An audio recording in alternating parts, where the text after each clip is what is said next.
El Dr. Rodolfo Lassi es actualmente consultor internacional independiente en ciencias e ingeniería ambientales. Recientemente es enviado especial para asuntos climáticos ante las Naciones Unidas y director de Acción Climática y Medio Ambiente para América Latina de la OCDE.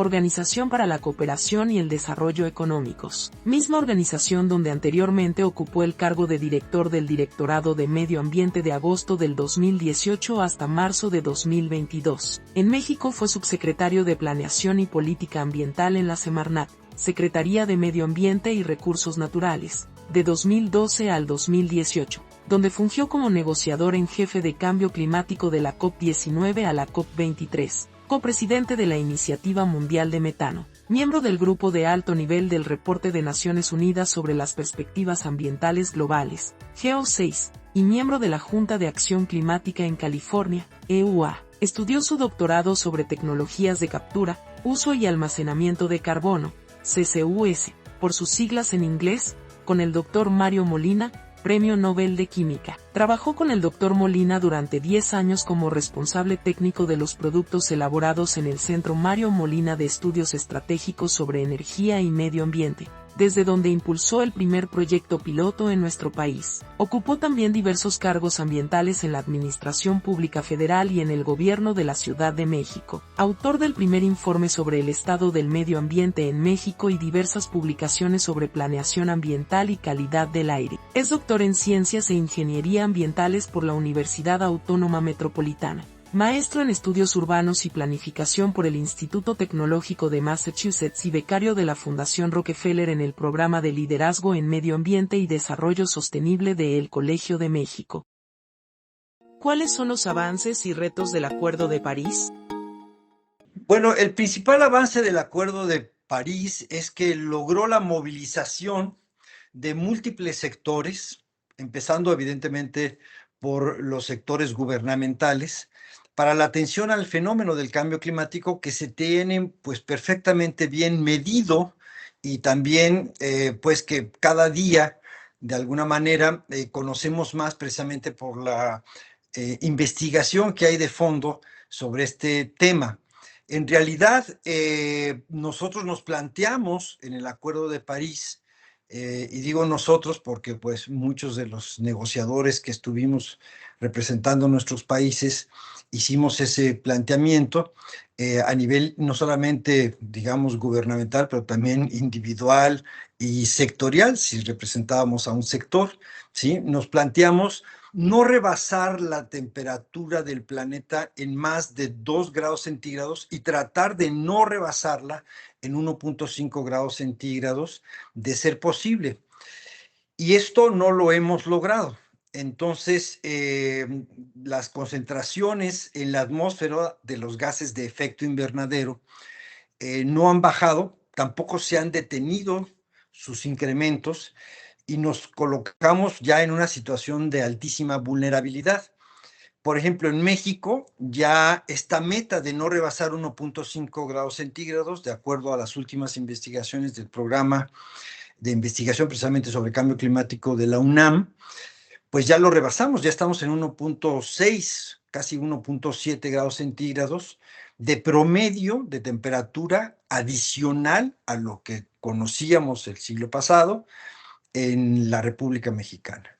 Hay otros países, otras regiones que tienen una circunstancia muy semejante a la nuestra y tenemos áreas, digamos, tenemos zonas agrícolas, ciudades que están sufriendo temperaturas extremas, tanto calientes como frías, que ya representan, digamos, una nueva normalidad impredecible, porque ese es otro rasgo importante del cambio climático. Al no tener los mismos patrones de temperatura y de distribución de la precipitación a lo largo del año como lo teníamos en el siglo pasado, pues entonces ya hay unas condiciones que no nos permiten predecir si por ejemplo, verano, que en realidad México no tiene estas estaciones tan marcadas, esta nueva época de lluvias, pues nos va a permitir tener las presas llenas. Eso ya no lo podemos predecir. Realmente es imposible. También sucede con los huracanes. Recientemente, Kerry Emanuel, que es uno de los principales investigadores a nivel mundial sobre huracanes, acaba de decir que precisamente no podemos predecir los huracanes que ahora se están formando en el Atlántico y en el Pacífico, porque el océano ha acumulado tal cantidad de calor que las condiciones, las características con las cuales los modelos fueron diseñados, pues ya no nos permiten tener la certeza ni la granularidad de información que se requiere. Entonces, en el Acuerdo de París hemos avanzado en la movilización de los sectores gubernamental, el sector empresarial, para dotar, por ejemplo, de nuevas tecnologías limpias. Ahora se invierte más en energías renovables, casi $2 billones el año pasado, en comparación con las energías fósiles, que se invirtieron $1 billón. Y ahora se están agregando el sector financiero, tanto la banca privada como la banca gubernamental y multilateral, al esfuerzo de solamente invertir en aquellas pues acciones, en aquellos proyectos que de alguna manera están reduciendo gas de efecto invernadero y están alineadas con este gran objetivo del Acuerdo de París de no rebasar los 2 grados centígrados. El año pasado fue el primer año en que rebasamos o llegamos más bien a 1.5 grados centígrados como promedio general del planeta. Si esto se repite este año, en 2025, y el siguiente año, bueno, pues entonces ya habremos rebasado, estadísticamente hablando, esa meta del Acuerdo de París que pensábamos que la íbamos a rebasar en el año 2050. Entonces, ustedes se pueden imaginar con claridad la circunstancia tan extrema que estamos provocando en el planeta por no controlar adecuadamente las emisiones. Entonces, aunque hemos movilizado a todos estos sectores en la gestión climática para reducir gases de efecto invernadero, que son gases y compuestos de efecto invernadero, si tengo oportunidad después platico un poquito de los contaminantes o forzadores climáticos de vida corta, que son compuestos como las partículas, el carbono negro. Tenemos que estos gases no los hemos detenido en cuanto a su emisión y que las actividades de quema de combustibles fósiles siguen incrementándose. Seguimos deforestando el planeta y seguimos teniendo múltiples procesos industriales, urbanos y de servicio que pues no abonan a nuestra comodidad, tal vez al progreso y a la riqueza de algunas personas, pero no abonan a conservar el planeta como lo hemos conocido y gozado hasta el momento, ¿no? ¿Qué obstáculos existen para una implementación más efectiva del Acuerdo de París? Bueno, lo primero que existe, pues, es una resistencia de los sectores que utilizan los combustibles fósiles como base de su negocio. Es el caso de la industria del petróleo y del gas, o la industria del plástico, o por ejemplo, la industria automotriz, que tiene una tecnología muy desarrollada para vehículos de combustión interna. Entonces, todos estos sectores, pues, que han generado pues unos capitales gigantescos, ¿no? Inconmensurables para nuestras economías personales y a veces para las economías de los países en desarrollo, se resisten al cambio y tratan de prolongar pues sus ingresos, sus ganancias a costa del planeta y a costa de la contaminación que provocan. Y eso está tolerado, permitido precisamente pues por la revolvencia en las economías internacionales o economía de los países que basan su riqueza o basan su desarrollo económico, su crecimiento económico en los combustibles fósiles. Es el caso no solamente de Estados Unidos, también de México o de Venezuela o los países árabes o algunos países europeos. Entonces, hay una resistencia al cambio en el paradigma de crecimiento económico que implica pues una modificación de las tecnologías que estamos utilizando pues para crear estas condiciones de confort modernas, vamos a decir, contemporáneas, a las cuales nos hemos acostumbrado. Hay una, evidentemente, reacción de esta misma industria en crear condiciones de negocio propicias para estas nuevas tecnologías. Entonces, muchas petroleras han cambiado de ser empresas de petróleo a ser empresas de energía, invierten en energías renovables crean, por ejemplo, pues estas fábricas de producción de paneles solares o de generadores eólicos y están dentro del negocio de la solución al problema del cambio climático, pero todavía no es su core business, ¿no? O sea, todavía no es el centro de sus ganancias y lo vemos con mucha claridad en el sector de la energía, en donde más del 80% de la energía del planeta que utilizamos para fines de bienestar social y desarrollo económico, pues es quemar combustibles fósiles. Entonces todavía no hemos logrado ese cambio de la matriz energética que a su vez implica un cambio en la configuración tecnológica de nuestras sociedades, de nuestras ciudades en lo general, ¿no? ¿Qué esperamos de la COP30 en Brasil? Bueno, en Belém se va a llevar a cabo digamos, el segundo ciclo de renovación de compromisos de los 195 países o grupos de países que forman la Convención Marco de las Naciones Unidas para el Cambio Climático. Va a haber un stock take, o sea, va a haber un balance de lo logrado en cuanto a emisiones y reducción de concentraciones de gases y compuestos de efecto invernadero. Y cada país tiene que ser más ambicioso. De hecho, el secretario general de las Naciones Unidas, Guterres, ha pedido que se firme una especie o que se adopte una especie de pacto climático global y que los países en desarrollo del G20 adelanten sus metas de neutralidad climática, o sea, lograr emisiones cero balanceadas en lugar de al año 2060 o a mediados de este siglo, que lo adelanten al 2050. Y los países desarrollados del G20, los países ricos, que adelanten sus metas de neutralidad al año 2040, precisamente para tratar de evitar estos puntos de no retorno, tipping points, en el sistema climático y para reducir la vulnerabilidad y el riesgo climático que ya tienen pues muchas regiones de nuestro planeta. O sea, el IPCC estima que el 50% de la población vive en condiciones de riesgo y hay 15% más de probabilidad de que fallezcamos por un fenómeno hidrometeorológico extremo. Es el caso, por ejemplo, de los habitantes de Acapulco o de los habitantes de Los Ángeles, que recientemente pues, sufrieron o están sufriendo estos incendios devastadores.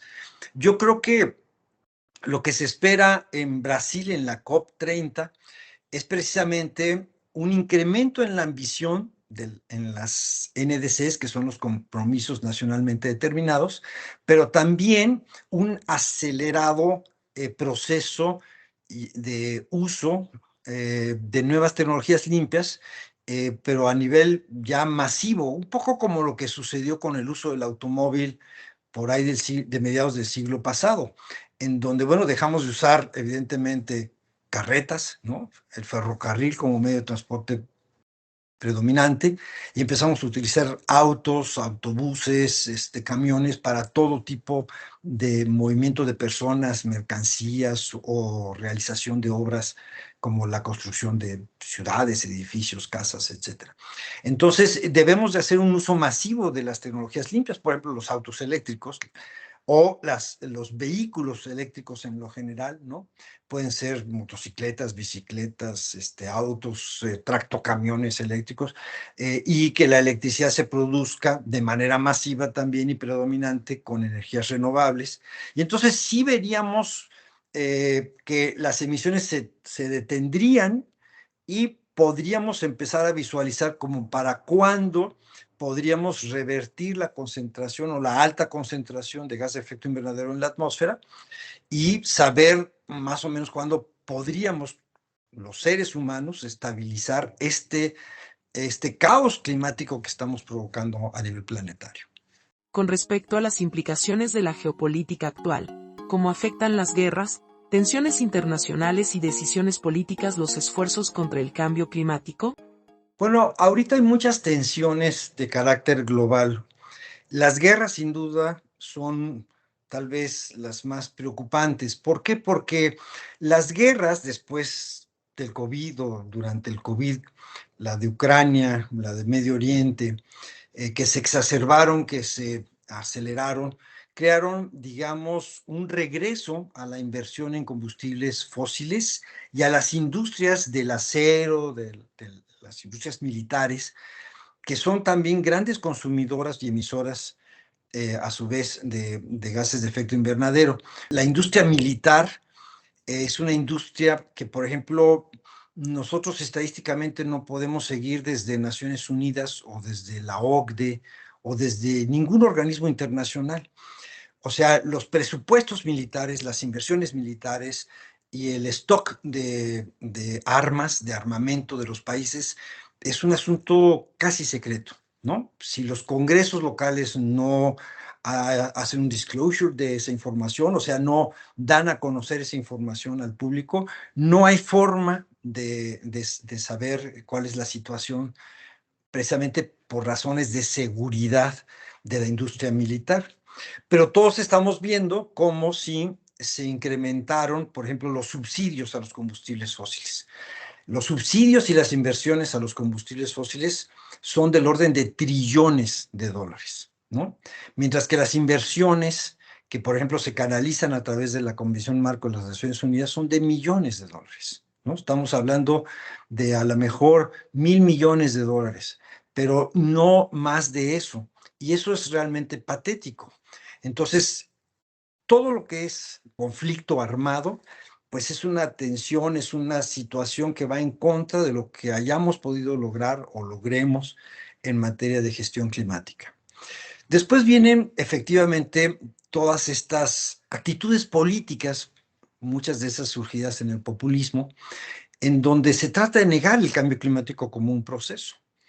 Y aunque se tienen mediciones muy precisas de cómo ha cambiado la temperatura, pues en los últimos 70 años, ¿no? No tenemos, pues, una situación, vamos a decir, política segura en cuanto al reconocimiento del fenómeno a nivel global. Grandes potencias, pues, como Estados Unidos, inclusive, pues recientemente han no solamente salido o tratado de salir, porque es un proceso diplomático del Acuerdo de París, sino que además niegan y atacan lo que se ha hecho en materia de gestión climática a nivel global. Y esto es gravísimo. ¿Por qué? Porque hay confusión o crean confusión en la gente, prolongan, por decirlo así, la ignorancia o el desconocimiento popular del problema, y pareciera ser que la solución es seguir haciendo negocio con los mismos dispositivos, las mismas máquinas, las mismas industrias que crearon el problema del cambio climático, y que si lo hacemos así, bueno, pues nada nos va a pasar porque entre más ricos seamos, pues vamos a poder solucionar cualquier otro problema, inclusive si los desconocemos, los problemas que tenemos, ¿no? Como pueden ser la, la drogadicción, la obesidad o el cambio climático. Entonces, yo creo que sí tenemos un problema real de percepción política. Esa situación política, pues la hemos vivido en nuestro país, ¿no? Que también se ha negado la ruta climática, en términos de tratar de usar más renovables, menos combustibles fósiles, migrar hacia tecnologías limpias, como decía yo al principio. Y bueno, hay países que de manera sistémica, porque pues su base es la riqueza con energías fósiles, se están resistiendo al cambio, que es el caso de los países árabes, ¿no? Y ellos, por ejemplo, tan pronto un país poderoso del primer mundo, que en su momento ha sido líder en la gestión climática como es Estados Unidos, dice no al Acuerdo de París, dice no está bien invertir tanto en energías renovables, hay que regresar a los papotes de plástico, hay que regresar a los autos de combustión interna y entre más grandes y más potentes sean es mejor, pues inmediatamente se alinean con esas posturas, incrementan sus inversiones y aumentan, digamos, el conjunto de plantas o desarrollan la infraestructura de la industria petrolera y el gas en algo que se denomina un lock-in, o sea, nos atamos a una infraestructura que tiene un periodo de retorno de 30 años, entonces hay una ralentización de los objetivos y las acciones climáticas, y hasta que no suceda, digamos, un cambio de política en este sentido, a favor del medio ambiente y tratando de controlar el problema del cambio climático, pues no vamos a ver de nuevo inversiones tan importantes como las que vimos el año pasado en energías renovables. Al contrario, vamos a ver un repunte o un resurgimiento, pues, de las energías convencionales y de las emisiones de gases de efecto invernadero. Ese es el problema que vamos a estar enfrentando. Tal vez no lo expresé con tanta claridad y nitidez que como ustedes tal vez quisieran, porque estoy tratando de evitar nombres, ¿no? Pero todo el mundo conocemos quiénes son las personas, las personalidades, los sistemas políticos que están en contra, pues, de salvar el planeta y de proteger nuestras vidas. Yo lo expresé, estamos en una condición de altísima vulnerabilidad ante este fenómeno del cambio climático, y eso debería ser la prioridad número uno en el conjunto de las naciones, pero también en el planteamiento de un desarrollo sustentable de cada país, de cada región y del planeta en lo general, ¿no? Con relación a la acción climática en México, ¿qué cambios podríamos esperar en las contribuciones determinadas a nivel nacional de México ante el reciente cambio de gobierno? Bueno, el discurso del nuevo gobierno, de la nueva administración, es, digamos, más ambientalista que de la pasada administración. No es tan avanzado en términos del contexto internacional como lo fueron en las administraciones pasadas, pero sí definitivamente vemos una posición más a favor del medio ambiente en términos generales. Por desgracia, esa postura política no se refleja en el presupuesto y en el reforzamiento de las capacidades institucionales para enfrentar este gran riesgo.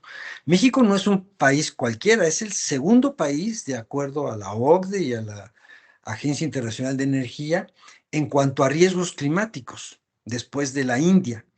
Entonces, es el país con más alta vulnerabilidad en el hemisferio norte, y además, pues nosotros ya lo hemos vivido, ¿no?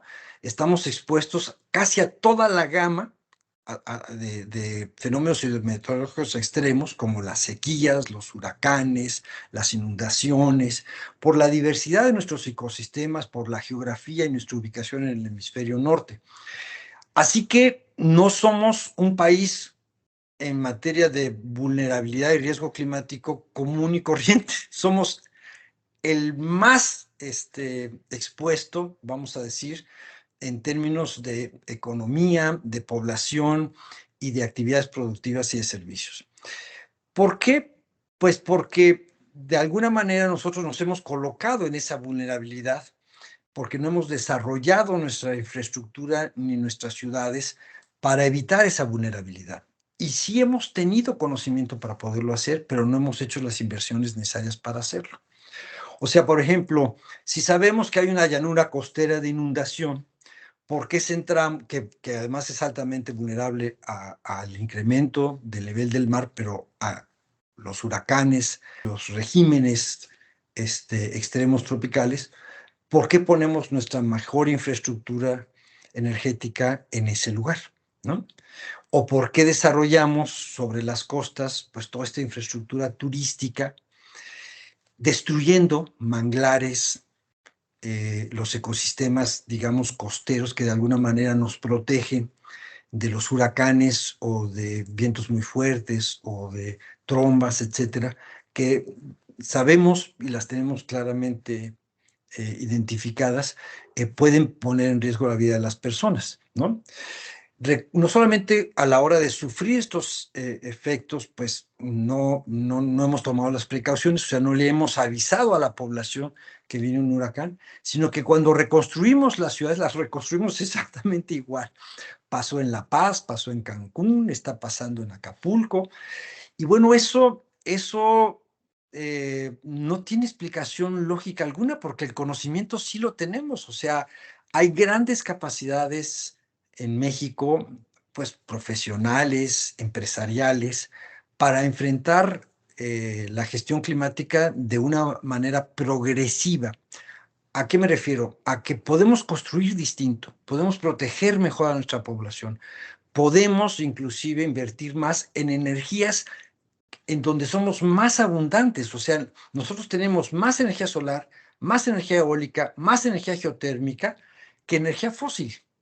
Entonces, como que deberíamos orientarnos más a lo que, pues, nos beneficia y nos puede garantizar la soberanía energética y la reducción de nuestra vulnerabilidad, y no seguir en un modelo, vamos a decir, sencillo, de ganancias rápidas, todo de corto plazo, que pues sabemos que en el mediano y largo plazo, va a ser contraproducente.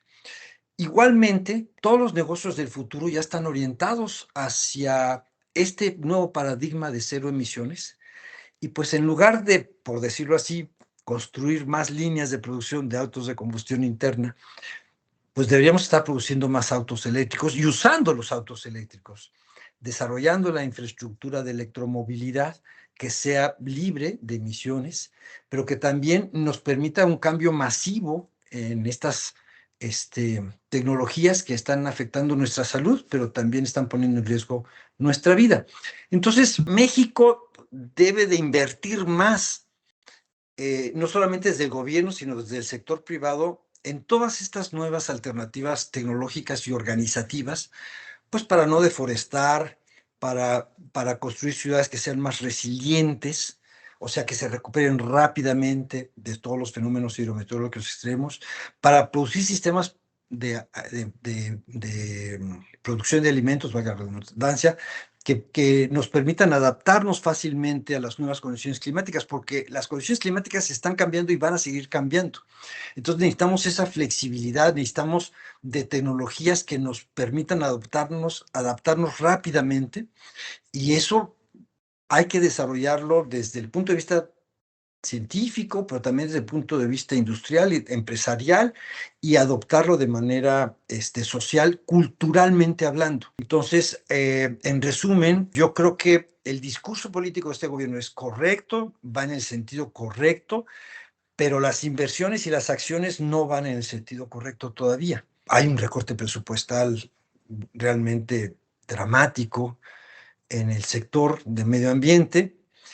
Todas las expectativas que se tenían de reforzar pues a las instituciones que manejan la biodiversidad, el clima, la infraestructura ambiental del país, como puede ser la del agua, que es tal vez la más crítica, pues eso no se ha dado, ¿no?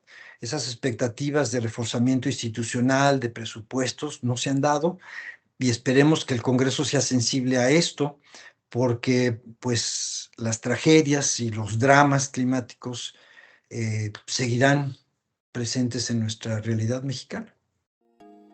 ¿Qué mensaje debemos compartir hoy con la juventud y con toda la población ante los retos que estamos viviendo? Bueno, yo creo que el mensaje tiene que ser de esperanza, no solamente porque tenemos los conocimientos técnicos, o sea, tenemos las capacidades profesionales, decía yo, industriales, para enfrentar el problema del cambio climático, sino que además México siempre ha sido un país de vanguardia en cuanto a la gestión ambiental y la gestión climática. O sea, México es de los pocos países que de manera sistémica ha avanzado, digamos, en educación ambiental, en formación de cuadros profesionales, en inversiones estratégicas para reducir la contaminación. Y hay, digamos, pues un agar, eh, pues que nos permitiría impulsar el desarrollo sustentable de una manera más intensa, lograr con mayor rapidez las metas que nos hemos planteado en los NDCs, que nos vamos a plantear también ahora este año en la COP30 de Belém, en Brasil, como metas de neutralidad climática. Ya México adoptó la neutralidad climática el año 2050, y yo creo que tenemos todas las capacidades para hacerlo. Yo sí veo una población sensible al tema, sí veo sectores preocupados por el tema, invirtiendo en el tema, pero lo que sí necesitamos es como que una sincronía de pues esta conciencia climática, de nuestros conocimientos y capacidades con la actuación de gobierno y con las inversiones, no dejarnos presionar por el cortoplacismo de, pues, político, industrial, empresarial, sino que al contrario, que planeemos con una visión de futuro, porque eso es lo que requiere la población. O sea, yo no quiero, por decirlo así, pues para mis hijos, una renta en una tarjeta. Yo lo que quiero es que mis hijos tengan un empleo verde, puedan participar en negocios sustentables o en iniciativas sustentables y que tengan futuro de vida y desarrollo en un ambiente armónico, limpio, sano, para ellos, para sus familias y para todos los mexicanos. Yo creo que eso es nuestra esperanza y debemos construir pues esa nueva realidad porque los futuros climáticos son muy riesgosos para nuestro país y los tenemos que enfrentar con realidad y con fuerza. Finalmente, ¿cómo definiría usted el cambio climático desde su perspectiva? Bueno, el cambio climático es una modificación de las condiciones meteorológicas de base en nuestro planeta, en las cuales pues nosotros estamos viendo cómo hay anomalías de temperatura, de precipitación a lo largo de todo el planeta, en algunas regiones con más intensidad, en otras con menos, pero que modifican el sistema climático global del planeta y tienen riesgos implícitos precisamente porque en una primera fase de esa modificación, lo que estamos percibiendo y que se pronosticó desde el punto de vista científico es la presencia de fenómenos hidrometeorológicos extremos. Pero los fenómenos hidrometeorológicos extremos como los huracanes, las sequías prolongadas, las olas de calor, son la primera manifestación del cambio climático. Después vienen otros fenómenos que llamamos puntos de no retorno, en donde ciertas condiciones pues climáticas, meteorológicas del planeta eh, desaparecen, digamos, como las conocíamos nosotros, como las teníamos registradas, y entonces tenemos una nueva realidad en la dinámica de energética y de movimiento de materiales y sustancias dentro del planeta. Entonces cambian los ciclos hidrológicos, a cambiar los ciclos hidrológicos cambian los ciclos de los nutrientes y por lo tanto viene una modificación de toda la vida en los distintos ecosistemas que han conformado el planeta desde hace 10.000 años que el ser humano empezó a influenciar sobre de él.